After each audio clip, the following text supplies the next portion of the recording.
पूरे इंडिया के अंदर सिर्फ केरला को ही क्यों टारगेट किया गया। इंडिया के अंदर लव जिहाद जो वर्ड था वो सबसे पहले केरला के अंदर इन्वेंट हुआ था। लोगों को लगता है कि यूपी के लोगों का बनाया हुआ वर्ड है। पीएफआई के एक मेंबर ने क्रिश्चियन टीचर टीजे जोसेफ के हाथ काट दिए। आप सोच के देखिए सिर्फ एक आदमी को भी रेडी करने के लिए कितने हजारों लोगों को रीच किया होगा। पीएफआई का काम था इंडिया के अंदर लोगों को कन्वर्ट करना और प्रो आईसिस बनाना, जबकि एक केस नहीं है, एग्जैक्ट डेटा आपको अभी पता चल जाए। कर्नाटका के चुनाव होने से पहले रिलीज कराने की इतनी जल्दी थी कि चीजों को इग्नोर किया। कपिल सिब्बल जो बहुत ही बड़े लॉयर हैं इंडिया के, पीएफआई उनको हायर करता है, 1 करोड़ रुपए से भी ज्यादा का खर्चा करता है और पूरी दुनिया में इसके ऊपर मूवीज बनाई गई हैं। जो केरला स्टोरी में लीड एक्ट्रेस ने रोल प्ले किया है, उसकी स्टोरी में इसी निमिषा की लाइफ की इंसिडेंट ऐड किए गए और रास्ते भर में आईसिस की वीडियो चलाई गई, उस गाड़ी के अंदर ही चलाई गई। 1 करोड़ रुपए लगा के पीएफआई के जो मेंबर थे उनका केस भी लड़ा आईसिस ने। द केरला स्टोरी आपने देखा होगा, इस मूवी को लेके बहुत ही ज्यादा बवाल हो रहा है। एक तबका पूरी जान लगा के समझाने की कोशिश कर रहा है कि इस मूवी में कुछ भी सच्चाई नहीं है, वहीं दूसरा तबका कह रहा है कि इसमें एक एक बात सच है। और आप देख रहे होंगे कि चाहे राइट विंग हो या फिर लेफ्ट विंग हो, चाहे छोटा नेता हो या फिर बड़ा नेता हो, हर कोई बहुत ज्यादा डेस्परेट है ये समझाने के लिए कि ये जो मूवी है केरला स्टोरी, इसकी कहानी या तो सच्ची है या फिर झूठी है। कहीं पे इसको बैन कर दिया गया है, कहीं पे इसको टैक्स फ्री कर दिया गया है। जिस नेता को जो सूट किया उसने वो किया है। तो पहली चीज तो यह है कि सच क्या है। दूसरी चीज ये है कि इन पॉलिटिकल पार्टीज को इस मूवी में इतना ज्यादा इंटरेस्ट क्यों आ रहा है। तो इस वीडियो में हम सारी चीजें डिस्कस करेंगे। तो कोई भी चीज इस वीडियो में मैं अपनी तरफ से नहीं बोलूंगा। हर एक चीज जो एनआईए की चार्जशीट में है, कोर्ट की स्पेशल लीव पिटीशन में है, हाई कोर्ट और सुप्रीम कोर्ट के जो ऑर्डर है वो मैंने पढ़े हैं और उसमें से ही मैं बोल रहा हूँ। एक भी चीज मैं अपनी तरफ से नहीं बोलूंगा। और एनआईए की चार्जशीट से लेके कोर्ट के ऑर्डर तक सब मैंने यूट्यूब के डिस्क्रिप्शन में दे दिया है। तो जो भी चीजें मैं बोल रहा हूँ एक बार आप वेरीफाई जरूर कर लीजिएगा उसमें से। तो सबसे पहले तो ये समझना है कि केरला के अंदर ऐसी क्या पॉलिटिक्स चल रही है जिसकी वजह से ये मूवी इतनी इंपॉर्टेंट हो गई।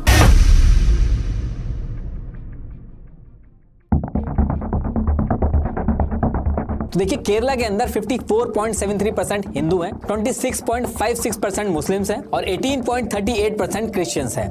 ये डेटा मैंने 2011 के सेंसस से लिया है। केरला के अंदर इतने टाइम से इतने इलेक्शन हुए हैं लेकिन बीजेपी कभी जीत के नहीं आई। वहीं कांग्रेस और सीपीआई जैसी पार्टी का केरला में काफी इन्फ्लुएंस रहा है। अभी जब 2019 में पूरे देश में बीजेपी की वेव चल रही थी, उस टाइम पे भी केरला की 20 सीट्स में से 19 कांग्रेस के अलायंस ने जीत ली थी। तो ऑब्वियसली बीजेपी भी चाहता है कि यहाँ पे ज्यादा सीटें जीते। केरला के अंदर क्रिश्चियंस और मुस्लिम्स काफी यूनिटी से रहते आए हैं और क्रिश्चियंस की पार्टी केरला कांग्रेस और मुस्लिम की पार्टी इंडियन यूनियन मुस्लिम लीग, जिसे IUMLM कहते हैं, और हिंदू वोटर्स के सपोर्ट के साथ कांग्रेस गवर्नमेंट बनाती आई है।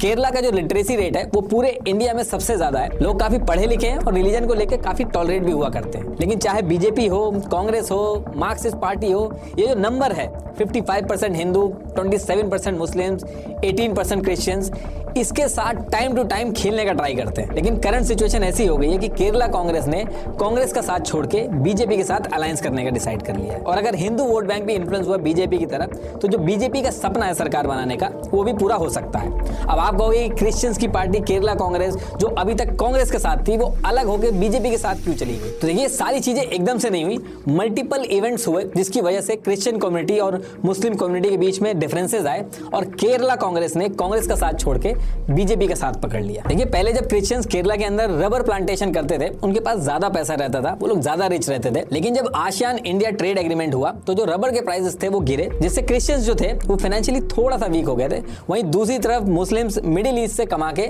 पैसे केरला के अंदर अपनी फैमिली को दे रहे थे, तो उन्होंने केरला में ज्यादा जमीनें खरीदी और धीरे धीरे स्ट्रांग होने लगे, जिसकी वजह से क्रिश्चियन कम्युनिटी और मुस्लिम कम्युनिटी में थोड़ा सा डिफरेंस आया। ये सब तो चल ही रहा था, लेकिन उसके बाद 2010 में एक बहुत बड़ा इवेंट हुआ जिसमें पीएफआई के एक मेंबर ने क्रिश्चियन टीचर टीजे जोसेफ के हाथ काट दिए। पीएफआई क्या है और ये पूरा इंसिडेंट क्या था वो अभी आगे मैं बताऊंगा आपको। तो जब हाथ काट दिए गए तो बहुत ज्यादा बवाल हुआ केरला के अंदर। इसके बाद कन्वर्जन वाले जो मुद्दे थे वो भी उठने लगे, क्योंकि कन्वर्जन के केसेस जो थे वो बहुत ज्यादा आने लगे थे। और इसके बाद जो लोकल चर्च थे वहां से भी स्टेटमेंट आने लगे कि मुस्लिम जो है वो कन्वर्जन करा रहे हैं। और ये सारी बातें तो चली रही थी, बात यहाँ पे भी नहीं रुकती है। 2021 में police chief TP Sen Kumar, इन्होंने एक स्टेटमेंट दे दिया कि मुस्लिम का जो लाइव बर्थ रेशियो है वो तेजी से बढ़ रहा है, जिसका मतलब था कि अगर हिंदू 55% है केरला में, क्रिश्चियन 18% है, तो जो 28% मुस्लिम्स हैं वो आने वाले टाइम में इन सबको पीछे छोड़ देंगे। इस एक स्टेटमेंट की वजह से बहुत बड़ा डैमेज हुआ केरला की पीस को। और इसके साथ ही श्रीलंका के अंदर ईस्टर अटैक हुए चर्च के ऊपर। तो इन सारी चीजों की वजह से हिंदू, क्रिश्चियन और मुस्लिम कम्युनिटी के अंदर डिफरेंसेस आने लगे थे। और इस टाइम पे जो ये कन्वर्जन वाला मुद्दा तूल पकड़ रहा था केरला में, इसमें एंट्री मारी बीजेपी ने। बीजेपी केरला के अंदर तो पावर में नहीं थी, लेकिन सेंटर में थी, तो बीजेपी ने ईडी, सीबीआई सारी एजेंसी लेके पीछे पड़ गई केरला के उन एनजीओस के जो बाहर से फॉरेन फंडिंग लेके कन्वर्जन करवा रहे थे। वहीं ऑपोजिशन ने कहा कि बीजेपी वोट बैंक के चक्कर में कम्युनिटी को भड़का रही है, लेकिन इस चीज को क्रिश्चियन और हिंदू के कुछ सेगमेंट ने काफी सपोर्ट भी किया। बेसिकली बीजेपी जो है वो कन्वर्जन के मुद्दे को लेके काफी वोकल रही है। जितना ज्यादा मुद्दा कन्वर्जन का उठता है, लोग बीजेपी को उतना सपोर्ट करते हैं। इसलिए आप नोटिस करोगे ऑपोजिशन कन्वर्जन के मुद्दे की एग्जिस्टेंस को नकारता रहता है और बीजेपी कहती है कि ये बहुत बड़ा मुद्दा है, पूरी पॉलिटिक्स चलती है। केरला स्टोरी जो मूवी है, इसके अंदर भी यही हुआ, शुरू से लेकर आखिरी तक यही चलता रहा कि मूवी सच है या नहीं। लेफ्ट विंग जान लगा के ये समझाने की कोशिश कर रहा था कि ये जो कहानी बताई गई है केरला स्टोरी में, ये एग्जिस्ट नहीं करती है, इसका रियलिटी से कोई लेना देना नहीं है। और राइट विंग ये समझा रहा था कि ये सारी चीजें एग्जिस्ट करती हैं और इसकी वजह से देश तबाह हो जाएगा। तो इस तरीके की जो पॉलिटिक्स है वो केरला के अंदर चलती रहती है। कर्नाटका इलेक्शन से तो ये मूवी और लाइमलाइट में आ गई। तो देखिए यही सारी चीजें जब चल रही थी केरला के अंदर और जब डिफरेंसेस आने लगे कम्युनिटी के बीच में, क्रिश्चियन कम्युनिटी से भी प्रेशर पड़ने लगा, तो जो केरला कांग्रेस क्रिश्चियन की पार्टी थी उसने कांग्रेस का साथ छोड़ के बीजेपी के साथ अलायंस कर लिया। और करंट सिनेरियो ये है कि केरला की पॉलिटिक्स में रिलीजन, लव जिहाद, आईएसआई कनेक्शन, नारकोटिक जिहाद, कन्वर्जन, घर वापसी, ये सारी चीजें आ चुकी हैं। इसलिए एक तबका समझाने में लगा कि केरला स्टोरी झूठी है और वहीं दूसरा तबका समझाने में लगा कि ये स्टोरी सच्ची है, ताकि वोट बैंक की राजनीति हो सके। कर्नाटका इलेक्शन आने से एक हफ्ते पहले सारी बातों में बहुत तेजी हो गई थी। अभी इलेक्शन खत्म होगा, उसके बाद ये सारी चीजें ठंडे बस्ते में चली जाएंगी। जिस दिन केरला स्टोरी का ट्रेलर आया उसके बाद केरला हाई कोर्ट में मल्टीपल ग्रुप्स ने केरला स्टोरी को बैन करने के लिए पिटीशन डाली, लेकिन justice N Nagesh and Sophy Thomas ने इसको रिजेक्ट कर दिया। केरला स्टोरी रियल इंसिडेंट पे बेस्ड है, कि जो इंटेंशन है उस पे डाउट आ गया। ऐसा इसलिए हुआ क्योंकि जब उनसे पूछा गया कि ये नंबर आपने क्यों बोल दिया, तो उन्होंने कहा कि former chief minister of Kerala ओमन चांडी ने केरला असेंबली में एक रिपोर्ट सबमिट की थी जिसमें मेंशन था कि 2800 से 3200 लड़कियां कन्वर्ट हुई हैं और मैंने 10 साल का हिसाब लगा के इसको मल्टीप्लाई कर दिया और उस तरीके से मैंने 32,000 का नंबर ट्रेलर में डाल दिया। लेकिन अगर आप इस तरीके से भी कैलकुलेट करोगे तो वो भी इन्होंने झूठ बोला है। ओमन चांडी ने जो डेटा दिया था असेंबली के अंदर वो 2006 से 2011 तक का था, तो अगर आप उस हिसाब से भी कैलकुलेट करोगे तो उस हिसाब से भी ये झूठ बोल रहे हैं। देखिए ये जो केरला मूवी है ये इंस्पायर्ड बाय है, बेस्ड ऑन नहीं है। इंस्पायर्ड बाय का मतलब होता है कि कुछ फैक्ट्स के साथ नाट्य रूपांतर करके इसको दिखाया जा रहा है, लेकिन जो बेस्ड ऑन होती है वो रियल स्टोरी पे बेस्ड होती है। तो आप इस मूवी को सही और गलत नहीं कर सकते। जहां पे डायरेक्टर फंसेगा वो कुछ ना कुछ बोल के निकल जाएगा। इसलिए मैं मूवी की बजाय एक्चुअल स्टोरी क्या थी वो डिस्कस करूंगा आपसे। तो देखिए केरला के अंदर कन्वर्जन काफी पुराना मुद्दा रहा है और अलग अलग कम्युनिटी केरला के अंदर इसको लेके एक दूसरे पे ब्लेम भी लगाती रहती है। केरला में ये मुद्दा 20 से 25 साल से चला आ रहा है। जो लोग केरला में रहते हैं अगर आप उनसे बात करोगे तो इस चीज को एग्री करेंगे। ये जो लव जिहाद वर्ड हम लोग यूज करते हैं ये एक्चुअल में केरला में ही इन्वेंट हुआ था, वो अभी बताऊंगा मैं आपको। देखिए ऐसा नहीं है कि केरला में आईएसआई का कोई लिंक नहीं मिला या कन्वर्जन नहीं हुआ, लेकिन अगर इस पे कोई मुद्दा है जो नेशनल सिक्योरिटी का जो मुद्दा है वो भटक के हिंदू मुस्लिम में कन्वर्ट ना हो जाए, लेकिन नेताओं ने इसमें घुस के नेशनल सिक्योरिटी का इतना इंपॉर्टेंट मुद्दा उसको घुमा के हिंदू मुस्लिम में कन्वर्ट कर दिया। जब भी कोई खालिस्तान का मुद्दा हो या फिर आईसिस का मुद्दा हो, ये सारी बाहर की ऑर्गेनाइजेशन एक्चुअल में चाहती हैं कि ये आपस में लड़ें, हिंदू मुस्लिम लड़ाई हो, क्योंकि इससे इनको फायदा होता है। अब्दुल राशिद अब्दुल्ला ये पीएफआई का मेंबर रहा है, इसने ऑन रिकॉर्ड बोला है कि जिस स्टेट में प्रो हिंदू गवर्नमेंट आती है या हिंदू मुस्लिम टेंशन होती है तो हमें वहां पे फायदा होता है, जिससे हमारे लिए लोगों को आईसिस में जोड़ना और आसान हो जाता है। लेकिन केरला के अंदर ये जो आईसिस और कन्वर्जन वाला इशू है, इसमें यह भी कहा जाता है कि सिर्फ 3 ही तो केस हैं इतनी बड़ी आबादी में। देखिए एक्चुअल कितने केस हैं वो डेटा हमारी एजेंसीज के पास है और वो पब्लिक है, वो सारा डेटा भी मैं आपको बताऊंगा। लेकिन इसको कहना कि सिर्फ 3 ही केस है, इतना बवाल क्यों किया जा रहा है, ये बहुत ही गलत बात है। एक भी केस अगर है तो ये बहुत ही बड़ी बात है और ऐसा मैं इसलिए कह रहा हूं, अगर कोई सेल से होगा तो उसको पता होगा कि एक लीड जनरेट करने के लिए कितनी हजारों कॉल करनी पड़ती है। मॉल के अंदर एक क्रेडिट कार्ड बेचने के लिए सेल्समैन को पूरे दिन भर हजारों लोगों को कन्विंस करना पड़ता है, तब जाके कार्ड बिकता है उसका। और यहाँ पे बात हो रही है एक अडल्ट पढ़े लिखे लड़के और लड़कियों को कन्वर्ट करके आईसिस ज्वाइन करवाने की। ये बहुत बड़ी बात है। आप किसी को अगर करोड़ों रुपए भी दोगे तो जाके आईसिस नहीं ज्वाइन करेगा। आप सोच के देखिए सिर्फ एक आदमी को भी रेडी करने के लिए कितने हजारों लोगों को रीच किया होगा, तब जाके एक फंसा पाए होंगे।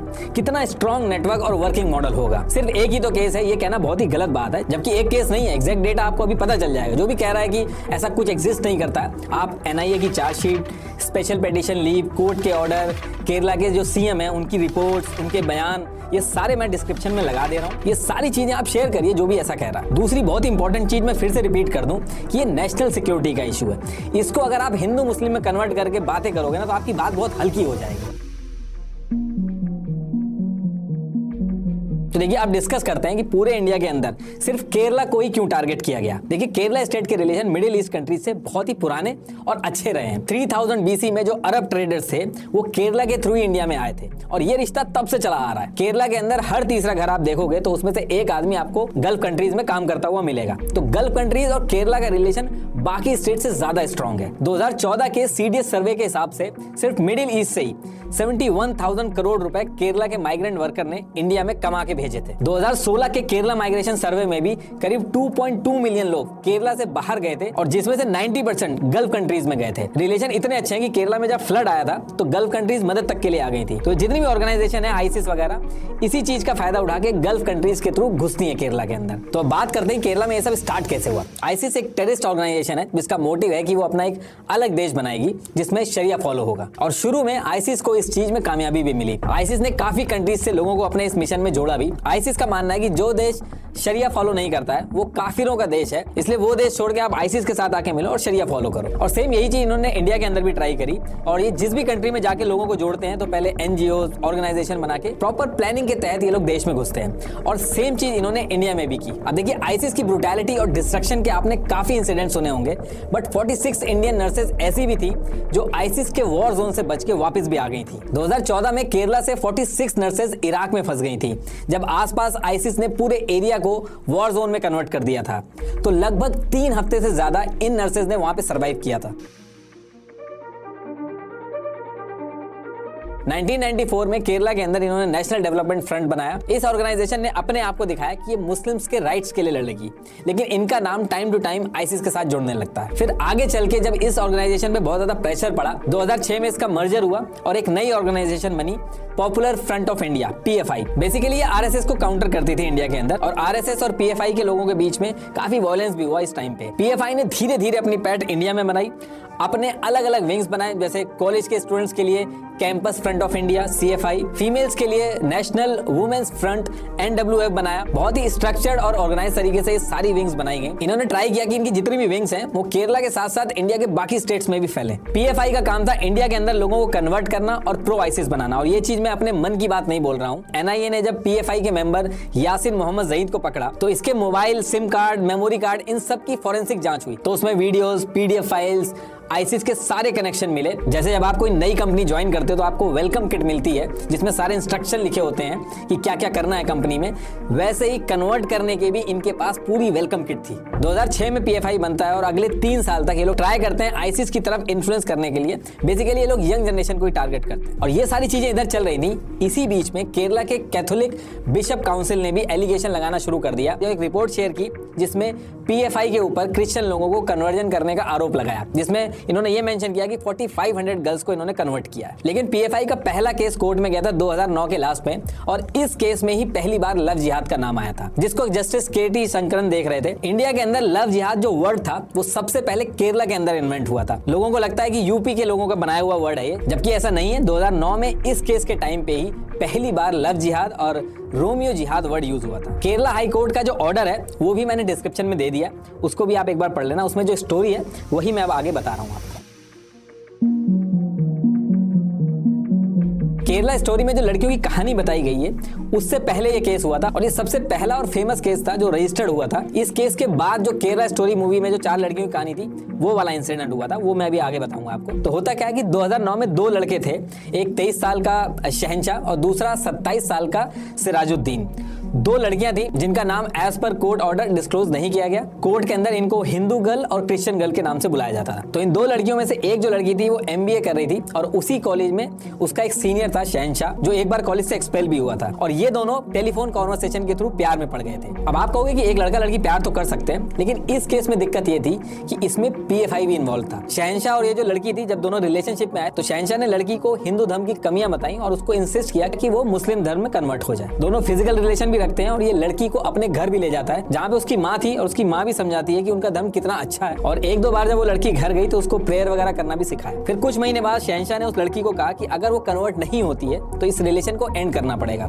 लड़की इस चीज से काफी परेशान हुई। इस लड़के ने बीच बीच में PFI के लोगों से भी इस लड़की की मीटिंग करवानी शुरू करी। PFI की जो वुमेन विंग थी वो लड़की से बात करने लगी और सेम टाइम पे जो दूसरी लड़की थी जो क्रिश्चियन लड़की थी उसको भी कन्वर्जन के लिए बोला गया। इस पूरे प्रोसेस में कहीं भी जबरदस्ती नहीं की गई, लेकिन अलग अलग तरीके से पीएफआई की जो वुमेन विंग थी और पीएफआई के जो और लोग थे वो इनको इन्फ्लुएंस करते रहे और ट्राई करते रहे कि खुद से कन्वर्ट हो जाए। इसके बाद दोनों लड़कियों को टाइम टू टाइम केरला के पुनानी में ले जाया गया। फिर दोनों लड़कियों को पीएफआई के मेंबर ने कन्विंस कर लिया कन्वर्ट करने के लिए और ये कहा कि अपना घर छोड़ के वहीं पुनानी में रहने लगे। फिर 18 जुलाई 2009 को मॉर्निंग में 3 बजे ये लड़कियां अपनी मर्जी से घर छोड़ के इनके पास आ जाती हैं। फिर वहां से दोनों लड़कियों को स्कॉर्पियो गाड़ी में एर्नाकुलम ले जाया गया। जब इनको ले जाया जा रहा था गाड़ी से तो उस गाड़ी में अली और निशात जो पीएफआई के कोर मेंबर थे वो भी बैठे हुए थे और रास्ते भर में आईसिस की वीडियो चलाई गई, उस गाड़ी के अंदर ही चलाई गई। जब ये लड़कियां पहुंचती हैं तो वहां पे पीएफआई की जो वुमेन विंग थी वहां की फीमेल मिलती है उनको और वो इन लड़कियों को घर पे कॉल करके इन्फॉर्म करने को कहती हैं कि इन्होंने अपना कन्वर्जन कर लिया है और ये लड़कियां ऐसा ही करती हैं। लेकिन एक पॉइंट ऐसा आता है जहां पे इन दोनों लड़कियों को ऐसा लगता है कि पीएफआई का जो प्लान है वो इन दोनों प्यार करने वालों को मिलाने का नहीं है, बल्कि इनका एक्चुअल प्लान ये है कि दोनों लड़कियों की शादी बैंगलोर में ले जाके किसी और से करा दी जाए। और जब ये बहुत ज्यादा पैनिक करने लगती हैं और मानती नहीं है तो 12 अगस्त 2009 को इन लड़कियों की शादी जिनसे प्यार करती थी उनसे करा दी जाती है। इधर लड़की के जो पेरेंट्स थे वो केस फाइल कर देते हैं कोर्ट के अंदर और शहंशाह और इनके साथी को गिरफ्तार कर लिया जाता है। और बाद में ये भी पता चलता है कि शहंशाह और इनके बाकी जो पीएफआई के मेंबर थे इन्होंने लड़कियों को स्पेशली समझाया था कि कुछ भी हो जाए पीएफआई का नाम नहीं लेना कोर्ट के अंदर। लेकिन कोर्ट की जब हियरिंग स्टार्ट होती तो लास्ट में आते आते इन लड़कियों ने पीएफआई का नाम ले लिया था कोर्ट के अंदर। इधर ये केस तो चल रहा था, लेकिन इसके नेक्स्ट ईयर 4 जुलाई 2010 में केरला को सबसे बड़ा झटका लगता है। केरला के अंदर न्यू मैन कॉलेज के एक प्रोफेसर टीजे जोसेफ ने मार्च 2010 में एक क्वेश्चन पेपर बनाया बच्चों के लिए। उस क्वेश्चन पेपर में क्वेश्चन ऐसा बनाया जिसमें प्रॉफिट मोहम्मद को इंसल्ट किया गया। इस चीज को लेकर केरला के अंदर बहुत ज्यादा बवाल हुआ, इनको गिरफ्तार भी किया गया। लेकिन उसके बाद पीएफआई के लोगों ने मीटिंग की और बाद में प्रोफेसर का हाथ काट दिया। इस इंसिडेंट के बाद केरला में बहुत बवाल हुआ, पुलिस हरकत में आई, कई हिंदू विंग्स भी एक्टिव हो गए, मीडिया में भी पीएफआई का नाम बहुत तेजी से उछला। सेम डे पुलिस पीएफआई के अटैकर्स को पकड़ती है, उनके घर पे छापा मारती है और वहां पे पुलिस को आईएसआई के लिंक मिलते हैं, सीडीज और वीडियोस मिलती हैं कन्वर्जन के लिए, कई डॉक्यूमेंट्स भी मिलते हैं, बारूद, बंदूकें, अलकायदा की सीडीज मिलती हैं, 77 बैंक अकाउंट्स जिनका लिंक आईसिस से निकलता है। पीएफआई के बारे में जब ये सारी चीजें मिली तो इस चीज को लेके केरला के अंदर कई मुस्लिम ऑर्गेनाइजेशन ने भी इसको क्रिटिसाइज किया और कहा कि इनको जल्दी से जल्दी पकड़ना चाहिए। एनआईए की इन्वेस्टिगेशन भी स्टार्ट हुई और उसमें जो डॉक्यूमेंट मिले उसमें ये लोगों का प्लान था, पीएफआई के लोगों का, कि 2047 तक ये लोग इंडिया को एक इस्लामिक देश बनाना चाहते हैं। उस टाइम के चीफ मिनिस्टर थे वीएस अच्युतानंदन। उन्होंने सेम मंथ में एक इंटरव्यू दिया जिसमें उन्होंने कहा कि पीएफआई यंग लड़के, आगे चल के एक स्टिंग ऑपरेशन भी हुआ जिसमें पीएफआई की जो वुमेन विंग है उसकी जो हेड अंदर पीएफआई के ऊपर नकेल कसी जाने लगी तो आईसिस की जो वेबसाइट थी उसके ऊपर पीएफआई के सपोर्ट में कई सारे आर्टिकल पब्लिश हुए। और सिर्फ इतना ही नहीं, अभी आगे बताऊंगा कि 1 करोड़ रुपए लगा के पीएफआई के जो मेंबर थे उनका केस भी लड़ा आईसिस में। इसके अलावा केरला के अंदर कई हिंदू और क्रिश्चियन ऑर्गेनाइजेशन थे जिन्होंने नारकोटिक जिहाद की भी बात की, लेकिन नारकोटिक जिहाद जो है वो केरला के अंदर नहीं है। ऐसा मैं इसलिए कह रहा हूं क्योंकि केरला के जो चीफ मिनिस्टर थे उन्होंने गवर्नमेंट का डेटा शेयर किया था जिसमें नारकोटिक एक्ट के अंदर 5422 केसेस रजिस्टर्ड हुए थे, जिसमें से 49.8% हिंदू, 34.47% मुस्लिम्स थे और 15.73% क्रिश्चियन थे। शुरू में अगर आपको याद हो तो मैंने पॉपुलेशन की जो परसेंटेज बताई थी, अगर उससे आप रिलेट करोगे तो ऑलमोस्ट हर कास्ट के बराबर के केस आए। तो इस डेटा से ये कहा जा सकता है कि नारकोटिक जिहाद का जो केस है वो केरला के अंदर इतना नहीं है। तो देखिए, इसके बाद आता है साल 2016 और यहाँ से मेन स्टोरी शुरू होती है।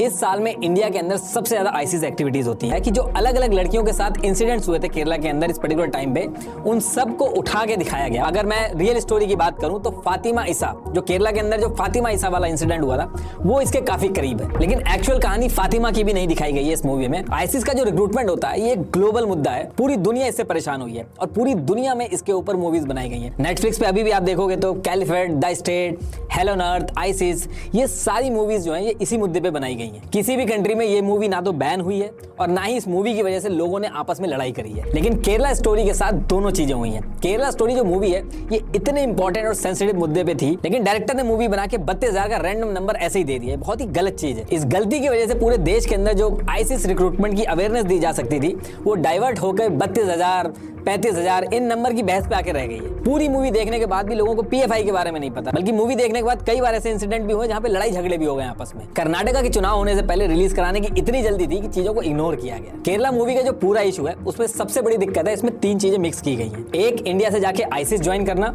दूसरा कन्वर्जन और तीसरा है फोर्स कन्वर्जन। अब इंडिया के अंदर से आईसिस ज्वाइन करने कितने लोग गए ये तो फिर भी आप ऑफिशियल डेटा के आसपास पहुंच सकते हो, लेकिन कन्वर्जन और फोर्स कन्वर्जन बहुत ही सब्जेक्टिव चीज है। इंडिया का कॉन्स्टिट्यूशन कहता है कि कोई भी एडल्ट अपनी पसंद के धर्म में जा सकता है। अब कौन सा कन्वर्जन फोर्सफुली किया गया है और कौन सा अपनी मर्जी से किया गया है, इसको पता करना बहुत ही मुश्किल है। जो ब्रेन वॉश्ड है वो तो कहेगा कि वो अपनी मर्जी से कन्वर्ट हुआ है, और जो सच में अपनी मर्जी से कन्वर्ट हुआ है वो कुछ भी कर ले, उसकी बात पे कोई यकीन नहीं करेगा। यही रीजन है कि केरला मूवी के ऊपर आप दिन भर बहस कर लीजिए, आप कंक्लूजन पे नहीं पहुंचोगे। राइट विंग से आप अगर बहस करने जाओगे तो आईसीस रिक्रूटमेंट, कन्वर्जन और फोर कन्वर्जन, इन तीनों का डेटा मिला के कुछ ना कुछ आपको प्रूव कर देगा। आप कन्वर्जन के डेटा पे बात करोगे तो आईसीस रिक्रूटमेंट के डेटा को ऐड कर दिया जाता है, आईसीस की बात करोगे तो कन्वर्जन का मुद्दा उठा दिया जाता है। वहीं जो लेफ्ट विंग है वो उस चीज का डेटा दिखा रहा है जो कैलकुलेट ही नहीं किया जा सकता। अब देखिए, जो चीज ऑफिशियली कैलकुलेट ही नहीं की जा सकती उसको आप कैसे कह सकते हो कि एक आदमी था जो फोर्सफुली कन्वर्ट हुआ था या फिर 1000 था। आप कन्वर्जन का रेशियो फिर भी बता सकते हो, फोर्स कन्वर्जन कैसे बता सकते हो? मैं एक रियल एग्जांपल से समझाता हूं जो केरला में हुआ। एक इंडियन आर्मी ऑफिसर थे, उनकी बेटी अधीरा थी, वो एक पीएफआई मेंबर सिनाबा के टच में आती है और फिर कन्वर्ट करके शफीन जहां नाम के लड़के से शादी कर लेती है, और इसके बाद अथीरा का नाम जो होता है वो हादिया हो जाता है। अथीरा के जो माँ बाप हैं ये सब देख के वो कोर्ट में जाके केस कर देते हैं कि गलत है, इसने अपनी मर्जी से नहीं किया। वहीं दूसरी तरफ पीएफआई भी अथीरा के सपोर्ट में आता है। कपिल सिब्बल जो बहुत ही बड़े लॉयर हैं इंडिया के, पीएफआई उनको हायर करता है, 1 करोड़ रुपए से भी ज्यादा का खर्चा करता है इस केस के ऊपर। इस केस का पूरा जजमेंट मैंने डिस्क्रिप्शन में दे दिया, आप एक बार उसको देख लेना, क्योंकि कोर्ट के सामने इमोशंस नहीं चलते हैं। कोर्ट का कहना है कि एक अडल्ट लड़की कह रही है कि वो अपनी पसंद के धर्म में रह के अपनी पसंद के लड़के से शादी कर रही है, इसमें उसको क्यों सजा दी जाए। तो इस केस से आप आइडिया लगा सकते हो कि कन्वर्जन और फोर्स कन्वर्जन का जो डेटा है वो आप कैलकुलेट नहीं कर सकते ऑफिशियली। अगर ये हादिया वाला केस भी आप ले लो तो किसी के लिए फोर्स कन्वर्जन था और किसी के लिए अपनी मर्जी से लिया हुआ फैसला था। हाँ, कुछ केसेस ऐसे हैं जहां पे प्रॉपर डॉक्यूमेंट्स मिले हैं कि एक प्लानिंग की गई थी कन्वर्जन के लिए। जैसे मल्लापुरम के अंदर एनआईए की रेड पड़ी थी और वहां पे डॉक्यूमेंट मिले थे कि कैसे उन्होंने 70 लड़कियों को कन्वर्ट करवाया था। 2016 में पुलिस चीफ को इंटेलिजेंस एजेंसी की रिपोर्ट सबमिट हुई, उसमें मेंशन था कि केरला के कोझिकोड और मल्लापुरम में पीएफआई जैसी ऑर्गेनाइजेशन ने 5793 लोगों को कन्वर्ट किया है, और इतने लोगों को इन्होंने 2012 से 2015 के बीच में कन्वर्ट किया। लेकिन जो रिपोर्ट सबमिट की गई थी इसमें कहीं पे भी आप देखोगे तो फोर्स्ड कन्वर्जन वर्ड यूज नहीं हुआ है। इस रिपोर्ट के आने से केरला के अंदर काफी हंगामा हुआ। लेकिन देखिए, एक चीज इसमें देखनी होगी, एक हिंदू कन्वर्ट होकर आईसीस ज्वाइन करेगा या फिर एक मुस्लिम बिना कन्वर्ट हुए आईसीस ज्वाइन करेगा, इंडिया को दोनों से बराबर का खतरा है। अब इसमें एक चीज और कहते हैं लोग कि एनआईए की चार्जशीट में इतने सारे नाम है जो आईसीस को ज्वाइन करने गए थे, लेकिन सबसे ज्यादा बात 4 लड़कियों की क्यों होती है? देखिए, इन चारों को इंडिया लाने की जो बात है वो अभी भी चल रही है और इनकी जो इंडिविजुअल स्टोरी है वो काफी अलग है, इसलिए इनका नाम ज्यादा आता है। लेकिन इनके अलावा भी बहुत सारे ऐसे केसेस हैं जिनके बारे में बात नहीं होती है। जैसे अगर आपको सारे केसेस देखने होंगे तो 2008 से 2018 तक के जितने भी केसेस हुए हैं, जितने भी इंसिडेंट हुए हैं केरला के अंदर, वो मैंने डिस्क्रिप्शन में दे दिए हैं। ये जो केरला स्टोरी मूवी है इसमें भी 4 लड़कियां दिखाई गई हैं। लोग सोचते हैं कि करंटली जो 4 लड़कियां अफगानिस्तान में हैं उनकी कहानी है। एक फातिमा की कहानी अगर हम छोड़ दें तो बाकी के जो कैरेक्टर हैं उसमें इन्होंने रियल स्टोरी नहीं यूज करी है, कुछ इंसिडेंट पकड़ के उसमें ऐड किए हैं। रियल लाइफ में ये जो लड़कियां अफगानिस्तान पहुंची थी उनके नाम है सोनिया सेबेस्टियन उर्फ आयशा, निमिशा संपत उर्फ फातिमा, मरीन जेकब उर्फ मरियम और रफेला। 2016 में जब इंडिया से 60 लोग अफगानिस्तान गए थे तो उनमें से ये 4 भी थी। तो कैसे ये लोग वहां पे पहुंची वो भी डिस्कस करते हैं। केरला के अंदर एक कस्बा है कासरगढ़, वहां पे एक क्रिश्चियन लड़की सोनिया सेबेस्टियन रहती थी। इसने एमबीए कर रखा था और इसी बीच में ये मिलती है अब्दुल्ला अब्दुल राशिद से। ये कंप्यूटर इंजीनियर था और सर्टिफाइड एथिकल हैकर भी था, और साथ में ये आईएसआई से भी मिला हुआ था। अब्दुल इंडिया के अंदर टॉप 5 आईसीस हैंडलर में से एक था। अब्दुल और सोनिया प्यार में पड़ जाते हैं और अब्दुल ने सोनिया के सामने ये डिमांड रखी कि शादी अगर उसको करनी है तो वो कन्वर्जन करना होगा, उसके बाद ही वो शादी कर सकता है। सोनिया शुरू में तो मना करती है और बाद में वो कन्वर्ट हो जाती है और अब्दुल से शादी कर लेती है और सोनिया का नाम आयशा हो जाता है। लेकिन यहाँ पे भी एक ट्विस्ट था, अब्दुल पहले से ही शादीशुदा था यास्मिन नाम की लड़की से। आगे चल के सोनिया को जब ये बात पता चलती है तो शुरू में तो उसको दिक्कत होती है, लेकिन आगे चल के उसको कोई दिक्कत नहीं थी कि अब्दुल की 2 वाइफ थी। अब्दुल और अब्दुल की पहले वाली वाइफ दोनों मिलकर 2015 से एक सीक्रेट क्लास चलाते थे जहां पे हिजरा के बारे में समझाया जाता था। इंडिया से जाके आईसिस जो है उसको जो ज्वाइन करना होता है उसको हिजरा बोलते हैं। अब्दुल जब दूसरी शादी करता है सोनिया से तो सोनिया को भी आईसिस के काम में इन्वॉल्व कर लेता है। मेनली अब्दुल्ला और उसके पीएफआई के मेंबर सोनिया के आईसीसी अकाउंट में पैसे डलवाते थे बाहर से। इस पैसे से जो लोग इंडिया से बाहर इराक, सीरिया और अफगानिस्तान में जाते थे उनके फ्लाइट के टिकट, पासपोर्ट वगैरह सब अरेंज करवाए जाते थे। 2016 से 2018 तक ये जो 60 लोगों को अफगानिस्तान जाना था इसमें सोनिया ने बहुत ही इंपॉर्टेंट रोल प्ले किया था और इसी चीज की वजह से इंटरपोल का रेड नोटिस जारी हुआ था सोनिया के ऊपर। पहली बार एनआईए को इनके बारे में तब पता चलता है जब ये लोग इस पर्टिकुलर ईमेल आईडी से और ये जो दूसरी ईमेल आईडी है इससे दोनों आपस में बात कर रहे थे, तो एनआईए इस कॉन्वर्सेशन को पकड़ लेता है। तो अब देखिए, इधर अब्दुल, सोनिया और यास्मिन रेडी हो रहे थे अफगानिस्तान जाने के लिए और उधर और लोगों को रेडी किया जा रहा था और यही वो पर्टिकुलर टाइम था जब ये लोग निमिशा संपत को भी अपने टच में ले आते हैं। जो केरला स्टोरी में लीड एक्ट्रेस ने रोल प्ले किया है उसकी स्टोरी में इसी निमिशा की लाइफ की इंसिडेंट ऐड किए गए। निमिशा कासरगढ़ में रहती थी, वहां न्यूयॉर्क के सेंचुरी कॉलेज से डेंटिस्ट्री की पढ़ाई कर रही थी। निमिशा की फ्रेंड थी मेरिन जैकब। इन दोनों फ्रेंड को दो लड़के मिलते हैं, बेक्सिन और विंसेंट। ये दोनों क्रिश्चियन हुआ करते थे, लेकिन राशिद का ग्रुप इन दोनों को पहले ही कन्वर्ट करा चुका था। तो कन्वर्ट कराने के बाद बेक्सिन का जो नाम था वो ईसा रख दिया गया था, और दूसरा भाई जो था वो विंसेंट था, उसका जो नाम था वो याहिया रख दिया गया था। ये दोनों मिलकर निमिशा और मेरिन से रिलेशन में आते हैं और कन्वर्जन करा के शादी कर लेते हैं। तो अब निमिशा जो थी उसका नाम फातिमा ईसा हो जाता है, और जो मेरिन थी उसका नाम मरियम हो जाता है। तो ये जो चार लड़कियां थी जिनकी मैंने बात करी थी शुरू में, एक सोनिया, दूसरी निमिशा, तीसरी मेरिन और चौथी थी रफेला। ये चारों लड़कियां कन्वर्ट होकर अफगानिस्तान में जाने के लिए रेडी हो जाती हैं। लेकिन अब्दुल राशिद को इन लोगों के साथ साथ और लोगों को भी अफगानिस्तान ले जाना था। तो जैसे जैसे ये लोग ऐड होते जा रहे थे, ये लोग ग्रुप बनता जा रहा था इनका, और ये लोग एक्सपोनेंशियली और लोगों को ऐड करने का ट्राई करते थे। 2016 में ये जो 60 लोगों का ग्रुप गया था, इनको जो मास्टरमाइंड थे वो 5 लोग थे इंडिया के अंदर। अब्दुल राशिद, सिहाज कलुकेटिया, मौलाना हनीफा, रिजवान खान, अर्शी कुरैशी। इसमें से आगे चल के अब्दुल और सिहाज की तो जान चली जाती है अफगानिस्तान के एक अटैक में, लेकिन बाकी के जो 3 हैं वो अभी भी इंडिया की जेल में सजा काट रहे हैं। इसमें एक क्वेश्चन और आ रहा होगा आपके दिमाग में कि ये लोग इंडिया में बैठ के आईसिस के लोगों से कोऑर्डिनेट कैसे करते थे, एनआईए इनको पकड़ क्यों नहीं पाता था। तो देखिए, union minister of state for home affairs, जिनका नाम था जी कृष्ण रेड्डी, इन्होंने इस चीज के बारे में एक बार बताया था कि ये लोग डार्क वेब और एनक्रिप्शन की लेटेस्ट टेक्नोलॉजी यूज करके सारा कम्युनिकेशन करते थे इंडिया से अफगानिस्तान में। ये लोग मिलकर व्हाट्सएप ग्रुप चलाते थे। उस व्हाट्सएप ग्रुप का नाम था इस्लाम Q&A। उस ग्रुप से कुछ लोगों को ये लोग सेलेक्ट करते थे और फिर ये उन लोगों को शिफ्ट कर देते थे टेलीग्राम चैनल के लिए, जो कि दुबई के नंबर से चलता था। और ये इतनी ईमेल एड्रेस थी, और इन ईमेल एड्रेस के थ्रू ये लोग कम्युनिकेट करते थे अलग अलग लोगों से। ये लोग डेली बेसिस पे यही ट्राई करते थे कि कैसे लोगों को आईसिस के लिए रेडी किया जाए। एक दाविक नाम की मैगजीन भी बना रखी थी इन्होंने, जिसमें पूरा ऑनलाइन मटेरियल था रिक्रूटमेंट का। ये वो उन लोगों से शेयर करते थे जिनको लगता था कि ये इन्फ्लुएंस हो सकते हैं। अबू खालिद अल हिंदी नाम से एक ट्विटर अकाउंट भी था, जो लोगों को कन्विंस करने की कोशिश करता था ट्विटर के ऊपर कि वो आईसिस को ज्वाइन करें। और ऐसा नहीं कि खाली इंडिया में ही, इंडिया में रह के ये लोग सेम मेथड से यूएई, नाइजीरिया, ऑस्ट्रेलिया, इन नंबर पे कंटिन्यूअसली टच में रहते थे आईसिस के रिक्रूटमेंट प्रोसेस को आगे बढ़ाने के लिए।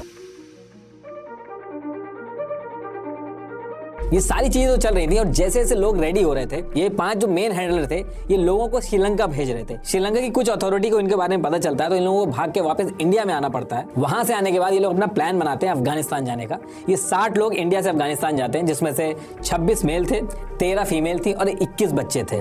इनको 2 पार्ट में भेजा जाता है। पहला ग्रुप 2016 में पहुंचता है और दूसरा ग्रुप 2018 में पहुंचता है। पहले ग्रुप को इन्होंने दुबई के रास्ते से वहां की फ्लाइट दिलवाई और अफगानिस्तान के खुरासान में पहुंचाया। दूसरा जो ग्रुप था उसको इन्होंने ओमान के रास्ते से पहुंचाया अफगानिस्तान। ये लोग टोटल 7 अलग अलग फ्लाइट पकड़ते हैं। ये इन फ्लाइट के नंबर्स हैं, और ये सारे इन्होंने पासपोर्ट यूज किए जिसमें एग्जैक्ट डेट और एयरपोर्ट भी मेंशन है। जैसे ये लोग पहुंचते हैं, इधर सोनिया, निमिशा, मेरीन, इनके पेरेंट्स पुलिस स्टेशन में पहुंचते हैं कि हमारे बच्चे 1 महीने से गायब हैं। लेकिन पुलिस जब चेक करती है तो एक पैटर्न देखती है कि सेम एरिया से इसी पर्टिकुलर टाइम पे काफी लोग गायब हुए हैं। इसके बाद अलग से एक इन्वेस्टिगेशन टीम बैठाई जाती है, और जब ये लोग ट्रेसिंग करते हैं तो यास्मीन के बारे में इनको पता चलता है, जो दिल्ली के जामिया नगर में रहती थी। एजेंसी को सारे लिंक यहीं से मिलते हैं, और 30 जुलाई 2016 को ये लोग यास्मीन को दिल्ली एयरपोर्ट यानी कि इंदिरा गांधी एयरपोर्ट से पकड़ लेते हैं। तो यास्मीन अफगानिस्तान नहीं पहुंच पाती है। अफगानिस्तान में सिर्फ राशिद और सोनिया ही पहुंच पाते हैं। अब होता क्या है कि 2017 के स्टार्टिंग में यूएस अपने सबसे पावरफुल नॉन न्यूक्लियर वेपन का यूज करता है अफगानिस्तान के केव कॉम्प्लेक्स में, और इसमें अफगान फोर्सेस भी यूएस का साथ देती है। और भी कई जगह पे अटैक किया जाता है। ये जो 60 लोग थे, ये आईसिस के कैंपस में रह रहे थे, और पूरे टाइम ये लोग अफगानिस्तान में भागे भागे फिर रहे थे। तो इस हमले में निमिशा, सोनिया, इन सब के हस्बैंड मारे जाते हैं। टोटल 60 लोग गए थे, उसमें से 24 लोग मारे गए, 5 लोग मिसिंग हैं, और 10 औरतें और 21 बच्चे ये अफगान फोर्सेस के सामने सरेंडर कर देते हैं। और इसी 10 औरतों में से ये 4 औरतें थी जो पकड़ी जाती हैं। इन चारों को जेल में डाल दिया जाता है। इधर दिल्ली में जो यास्मीन पकड़ी गई थी उससे काफी डिटेल मिली, और इससे एनआईए को पता चलता है कि अफगानिस्तान में क्या चल रहा है। अफगानिस्तान गवर्नमेंट भी इंडियन एम्बेसी को इन्फॉर्म करती है। तो जब ये सारी चीजें पता चलती है तो इंटेलिजेंस एजेंसी के जो ऑफिसर्स थे वो अफगानिस्तान में पहुंचते हैं और इन लड़कियों से बात करते हैं। इसका original interview star news global एक चैनल है उस पर पड़ा हुआ है, खुरासान फाइल के नाम से। आप देखिएगा जरूर। आप देखोगे उस वीडियो में जब इनसे पूछा गया कि आपने ऐसा क्यों किया, तो ये सारी एक जैसे ही बयान दे रही है कि जैसा हमने सोचा था वैसा यहाँ नहीं मिला, हम वापस इंडिया जाना चाहते हैं। उसमें ऑफिसर इनसे कहते भी हैं कि जब आपको पता चल गया जैसा आपने सोचा था वैसा यहाँ नहीं है, तो आप इंडिया में वापस जाके अपने माँ बाप के साथ रहेंगी। तो इनमें से एक ने, यानी कि सोनिया ने कहा कि राशिद अब्दुल्ला तो मर गया, लेकिन मैं उसके मॉम एंड डैड के साथ जाके रहना चाहूंगी इंडिया में। ऑफिसर्स बात करने के बाद कन्विंस नहीं हुए, और इंडिया ने ये डिसाइड किया कि इनको वापस नहीं लेंगे। इनके जो माँ बाप है उनकी लाइफ काफी टफ हो गई है, वो अभी भी इस लड़ाई को लड़ रहे हैं कि इनके बच्चे वापस आ जाए। बाकी देखिए और भी भी बहुत सारी रिपोर्ट है। ऑब्जर्वर रिसर्चर फाउंडेशन की रिपोर्ट है जिसमें कहा गया कि 180 से 200 केसेस हैं जिसमें लोग इंडिया से आईसिस जाके ज्वाइन किया उन्होंने। यूएस ने भी डेटा शेयर किया कि उसने जब अटैक किया था 2020 में, तो 2020 का डेटा शेयर किया था कि जिसमें 66 इंडियंस थे जिन्होंने जाके आईसिस ज्वाइन किया था। वो आईसिस के कैंप में थे वहाँ पे अफगानिस्तान में। और सिर्फ इतनी रिपोर्ट नहीं है, और भी बहुत सारी रिपोर्ट्स हैं, तो इस वीडियो में कवर करना पॉसिबल नहीं है। एक बार आप लोग खुद से भी रिसर्च करके देखिए।